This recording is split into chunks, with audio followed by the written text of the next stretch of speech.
इस वीडियो के बाद आप जावास्क्रिप्ट कोड में डिफरेंट लूप्स को अप्लाई कर पाएंगे, जेएस में for of for in loops को एक्सप्लेन कर पाएंगे और जेएस में फॉर ईच फंक्शन को एक्सप्लेन कर पाएंगे। Welcome to the loops topic. क्या आपको ये एग्जांपल याद है जिसे हमने लूप्स की इंपॉर्टेंस समझने के लिए पीएचपी मॉड्यूल में डिस्कस किया था? ऑल्सो उस टॉपिक में हमने इन लूप्स को डिस्कस किया था और ये भी डिस्कस किया था कि हम ब्रेक और कंटिन्यू कीवर्ड्स को इन लूप्स के साथ कैसे यूज कर सकते हैं। इस वीडियो में हम देखेंगे कि क्या ये सारे लूप्स जेएस में भी सेम तरीके से काम करते हैं या नहीं। So let's find out. हम व्हाइल लूप से स्टार्ट करेंगे। पीएचपी में हमने इस कोड में पहले 10 इवन नंबर्स को प्रिंट करने के लिए व्हाइल लूप को यूज किया था। अगर हमें पहले 10 इवन नंबर्स को प्रिंट करने के लिए ये सेम कोड जेएस में लिखना है तो हम इसे कैसे लिखेंगे? हम पहले वेरिएबल को डिफाइन करेंगे, फिर हम व्हाइल लूप को यूज करेंगे और कंडीशन को डिफाइन करेंगे जो बेसिकली सेम रहेगी। इसके बाद हम एक स्टेटमेंट लिखेंगे जो इवन नंबर को प्रिंट करेगा और जब इवन नंबर प्रिंट हो जाएंगे फिर हम वेरिएबल की वैल्यू को 1 से इंक्रीमेंट करेंगे। एक बार जब ये कोड ब्लॉक सक्सेसफुली एग्जीक्यूट हो जाएगा तो कंडीशन दोबारा इवेल्युएट होगी और अगर कंडीशन दोबारा ट्रू होती है तो कोड ब्लॉक दोबारा एग्जीक्यूट होगा। ये एक लूप की तरह तब तक चलेगा जब तक कंडीशन की वैल्यू फॉल्स ना आ जाए। नाउ टेक अ मोमेंट और इन दोनों कोड्स को कंपेयर करिए। हम देखेंगे कि व्हाइल लूप जिस तरह से लिखा हुआ है और एग्जीक्यूट हो रहा है वो बिल्कुल पीएचपी के जैसा ही है। इसका मतलब है कि व्हाइल लूप जेएस और पीएचपी में सेम तरह से काम करता है। हमने डू व्हाइल लूप को यूज करके भी सेम प्रोग्राम को एग्जीक्यूट किया था जिसमें हमने फर्स्ट 10 नंबर्स को प्रिंट किया। अब इससे पहले कि हम ये देखें कि डू व्हाइल लूप जेएस में कैसे यूज होता है, here is a quick question for you. वो दो मेजर पॉइंट्स क्या हैं जो डू व्हाइल लूप को व्हाइल लूप से अलग करते हैं? चलिए देखते हैं कि क्या आपका आंसर और मेरा आंसर सेम है। पहला पॉइंट है कि डू व्हाइल लूप के केस में कंडीशन एग्जिट पॉइंट पर चेक होती है और व्हाइल लूप के केस में कंडीशन एंट्री पॉइंट पर चेक होती है। दूसरा पॉइंट है अगर कंडीशन पहली बार में फेल हो जाती है तब भी लूप के अंदर का कोड ब्लॉक एग्जीक्यूट होगा।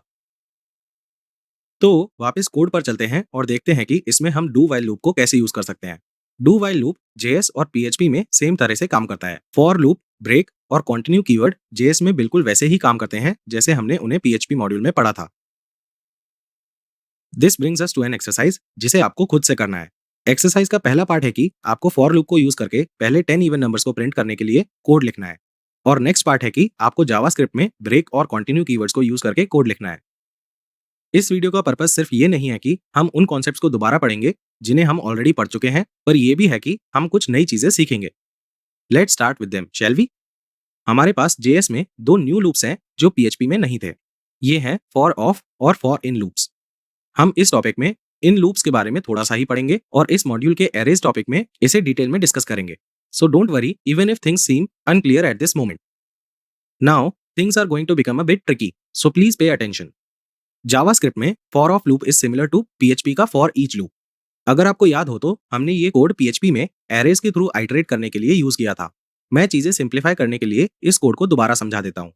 यहाँ पर हमारे पास एक एरे है ARR जिसमें 5 डिफरेंट नंबर्स हैं। इसका मतलब है कि लूप 5 बार रन करेगा और एक एडिशनल लूप कंट्रोल वेरिएबल को ऐड करने की कोई जरूरत नहीं है। फिर हमारे पास फॉर ईच लूप है followed by the iteration. Her iteration के लिए एरे की अलग अलग वैल्यूज नम वेरिएबल को असाइन होंगी जो इस स्टेटमेंट से प्रिंट होंगी और एक बार जब सारे नंबर्स प्रिंट हो जाएंगे तो लूप खुद टर्मिनेट हो जाएगा। ऐसे ही अगर हम जावास्क्रिप्ट में ये same code for in loop use करके लिखते हैं तो वो ऐसा दिखेगा। अगेन हम जेएस में फॉर इन लूप को एरेज के थ्रू आइटरेट करने के लिए यूज करते हैं। दोनों केसेस में सिंटेक्स लिखने का तरीका अलग है, उसके अलावा बाकी सब कुछ सेम रहता है। नेक्स्ट हमारे पास है फॉर इन लूप। ये एक्सक्लूसिवली जावास्क्रिप्ट ऑब्जेक्ट्स के लिए यूज होता है। अब जावास्क्रिप्ट ऑब्जेक्ट्स क्या होते हैं ये हम बाद में इस ट्रेनिंग में पढ़ेंगे। अभी के लिए आप इसे एक ऑब्जेक्ट या कंटेनर की तरह विजुअलाइज कर सकते हैं जिसमें की वैल्यू पेयर्स होते हैं, similar to associative arrays of PHP. ये लूप ऑब्जेक्ट के सारे की वैल्यू पेयर्स के थ्रू आइटरेट होगा। आपको ये अभी काफी डिफिकल्ट लग रहा होगा पर इसका सिंटेक्स बहुत सिंपल है।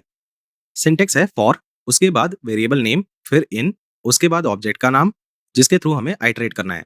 ऑल्सो अगर हम नोटिस करें तो स्ट्रिंग को कंकैटिनेट करने के लिए हम प्लस साइन को यूज करते हैं जैसे कि हमने यहाँ यूज किया है। ऑब्जेक्ट में जितने की वैल्यू पेयर्स हैं लूप उतनी बार रन करता है और हर आइटरेशन में वो ऑब्जेक्ट की एक की को उठाता है और उसे एक वेरिएबल को असाइन कर देता है। हम इस वेरिएबल को कोई भी नाम दे सकते हैं। Lastly we have for each. Yes, you heard it right. JS में हमारे पास फॉर ईच है पर ये वो लूप नहीं है जिसे हमने पीएचपी में डिस्कस किया था। ये वो ट्रिकी पार्ट है जिसके बारे में मैं अभी कुछ देर पहले बात कर रहा था। जेएस में फॉर ईच को हम लूप की तरह यूज करते हैं पर ये टेक्निकली एक लूप नहीं है। ये बेसिकली एक फंक्शन है और इसे हम एरेज के थ्रू आइटरेट करने के लिए यूज करते हैं। हम फॉर ईच के बारे में इस मॉड्यूल के टॉपिक 6 में पढ़ेंगे। मैं दोबारा सिंप्लीफाई कर देता हूँ। For each in PHP and for in JS are similar, but for each in PHP and for each in JS are not related at all. I hope